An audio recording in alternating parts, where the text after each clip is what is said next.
There we go. We will now begin the Reclamation District 900 Board meeting for December 16th, 2021, pursuant to the Government Code Section 54953 as amended by Assembly Bill 361 in 2021 and due to the state of emergency declared by the Governor on March 14, 2020, members of the Reclamation District 900 Board of Trustees and staff will participate in this meeting via teleconference. To reduce the spread of COVID-19, members of the public may watch the meeting via live stream as listed on the RD900 Board meetings website.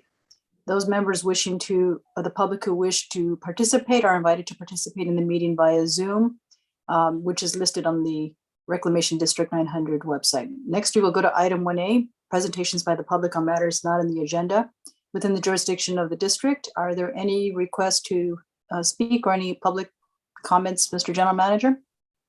There are none. All right, next is item 1B, monthly year-to-date budget report. Mr. General Manager. Yeah. Thank you, President Guerrero and board members. So I'll be presenting the revenue and expenditures for the month of October of 2021 for the RD900 Drainage Fund. The beginning balance was about $8.13 million revenue, primarily interest and transfers from the other two funds in the amount of $44,000.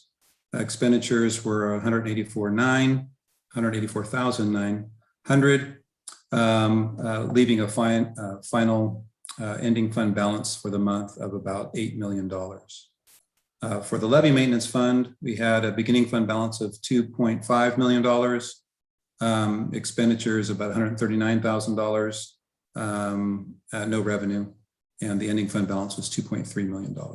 And for the 537 drainage area, beginning fund balance of $870,000. Expenditures were just a little over $5,000 with an ending fund balance of $865,000.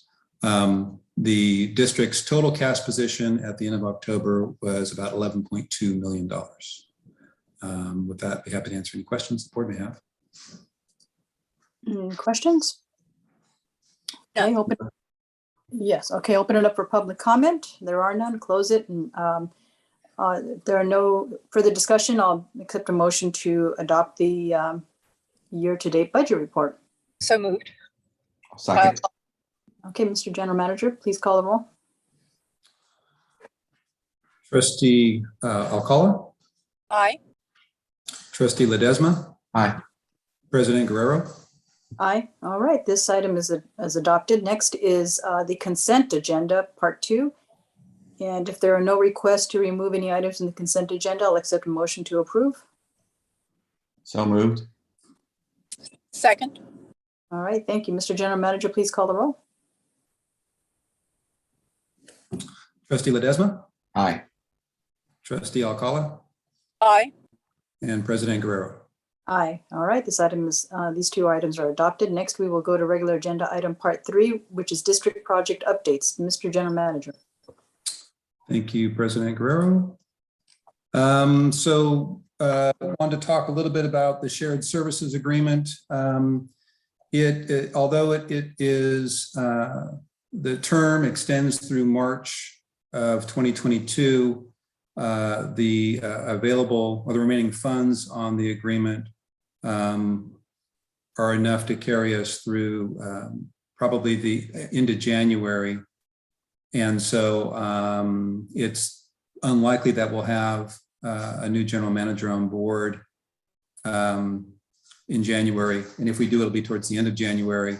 And so I will likely be bringing an item before the board to possibly extend the term for a few more months just to cover some bases for transition to the new GM, but then also ask for some additional capacity so that I can complete the recruitment, get the new general manager on board, and then do some transition, which I would expect to take a couple of months, probably full-time to transitioning to part-time to available as needed to help out. So speaking of recruitment, we had interviews scheduled for which there were 3 interviews scheduled. Only one was actually held One of the candidates was ill and then ended up withdrawing. And then another one of the candidates had technical difficulties, and scheduling another interview was not requested. So the fortunate thing is the one candidate that we did interview, at least on paper, was the highest qualified candidate and with the most relevant experience. And the interview went well from my perspective. And so I think at this point, I'm recommending that we move forward with a full board interview. And at the end of the meeting tonight, under director's comments, we can talk about some tentative dates for setting the full board interview. Any questions on that before I move on? No. Okay. Levee maintenance, just to revisit the cracks on the levee that we talked about last time. Staff, as I mentioned, they recompacted the cracks and they've been inspecting them weekly at a minimum, and certainly during and after storms, and everything's holding up just fine. Things are looking good. And they completed spraying of herbicides to control broadleaf vegetation last month. And they're continuing with, on the drainage side of things, they're continuing with vegetation management, as well as routine and periodic maintenance of the pump stations, make sure everything's primed and ready to go for rain events such as we experienced these last couple of days. And then all the canals and all that stuff, the detention facilities, that's all about herbicides and vegetation management, keeping things clear of debris so the pump stations work. On the SWIFT, LWA, Larson Rizzo and Associates, under contract with the district, is working to clear deficiencies for encroachments. And they've already made some fairly significant progress in identifying records to clear 12 what were considered to be unpermitted deficiencies, which now we've determined to be permitted. So we just need to clear the record with the flood board. And they're continuing to pick off low-hanging fruit like that so that we can keep inching our way towards getting all of those resolved. On the Blacker Canal project, I just received notification today, in fact, that we received the notice of award from FEMA. We are a sub-applicant under Cal OES. So the letter actually went out to Cal OES and then forwarded to the district. But if you'll bear with me, I'll tell you exactly what the funding is. Oh, good. I thought there was a big but, like, No. it was not all together there. Okay, good.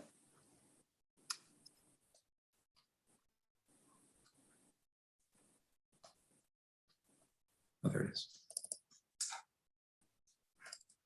So this is under the Hazard Mitigation Grant Program. And the total project cost was estimated at about $1.359 million. Federal share being 75%, a little over $1 million. The non-federal share, being the district, is about just shy of $340,000. There will, and this is the base request. We've put in for some additional funding from FEMA based on our environmental consultation with U.S. Fish and Wildlife. We've reported out before that we're required to have a biological monitor on site and do dewatering, which was not anticipated at the time that the grant application was submitted.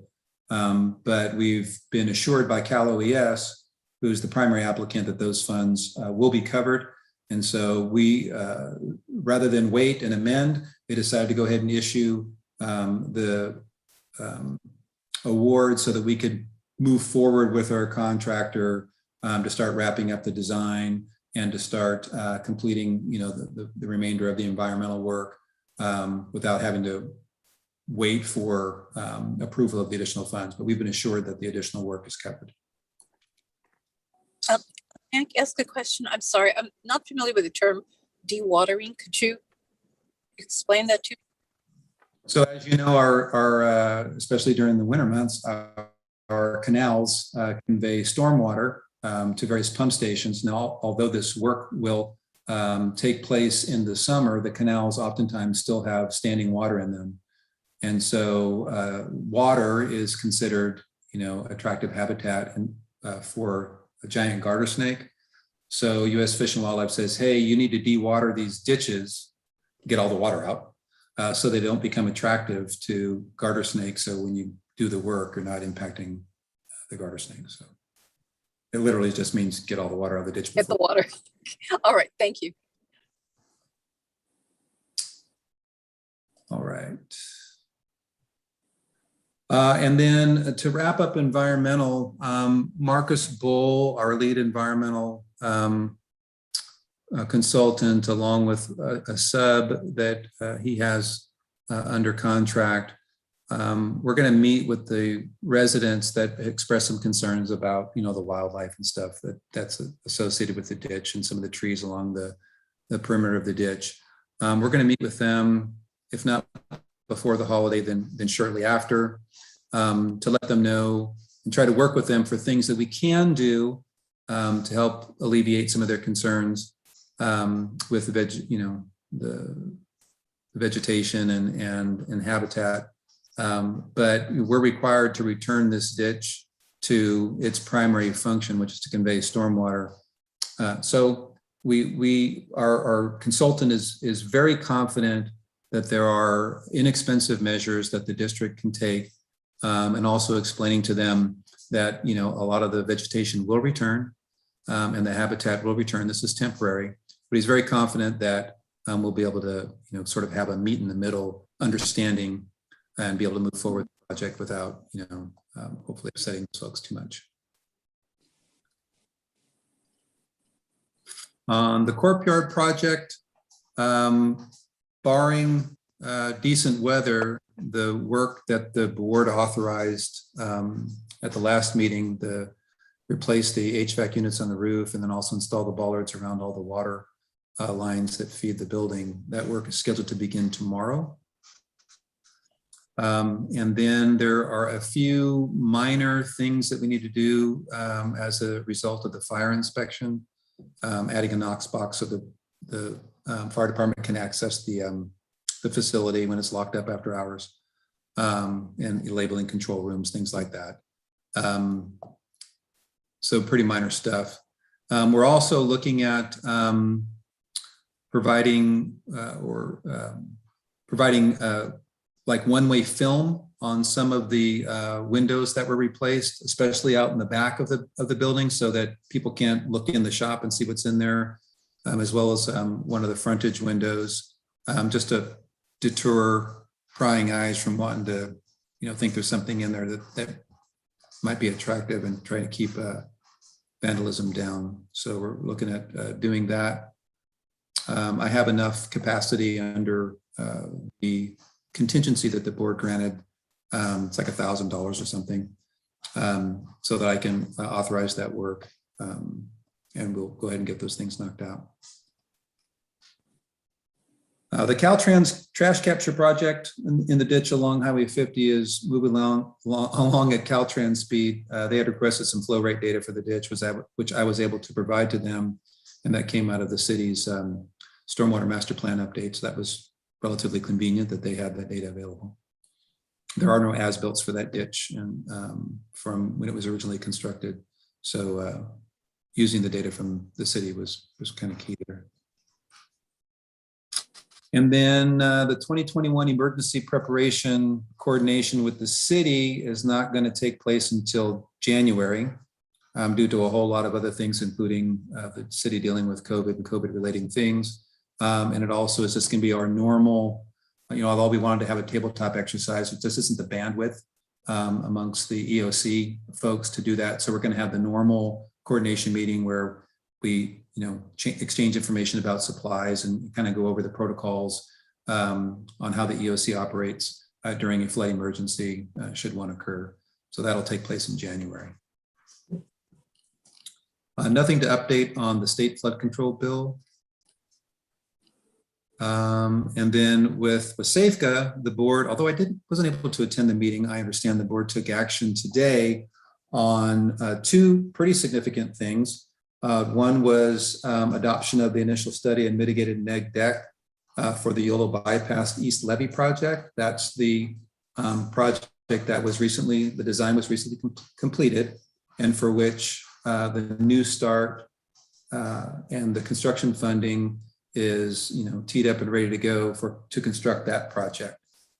So that was one of the actions taken. And another action taken by the board was authorizing the board chair to enter into both the public partnership agreement, the PPA, with the Army Corps of Engineers. That's the Army Corps' version of a construction funding agreement. And then a local project partnership agreement, or LPPA, and that's one that we enter into with the state for our cost sharing rules. And as a reminder, under the federal construction agreement, the PPA, its federal cost share is 65%. The non-federal cost share is 35%. And then under the LPPA with the state, we take that 35% non-federal sponsor responsibility, and then we share that 70-30, 70% covered by the state and 30% covered by Wasafka. So our effective cost share for the federal project ends up being about 10.5%. And then other actions that were taken were also related to the federal project, and I believe 3 contracts were authorized to award to do some additional investigations for the next project after Yolo Bypass East Levee project, which is along Sacramento River, the north segment of it, from the Stone Locks in the south all the way up to the Sac Bypass.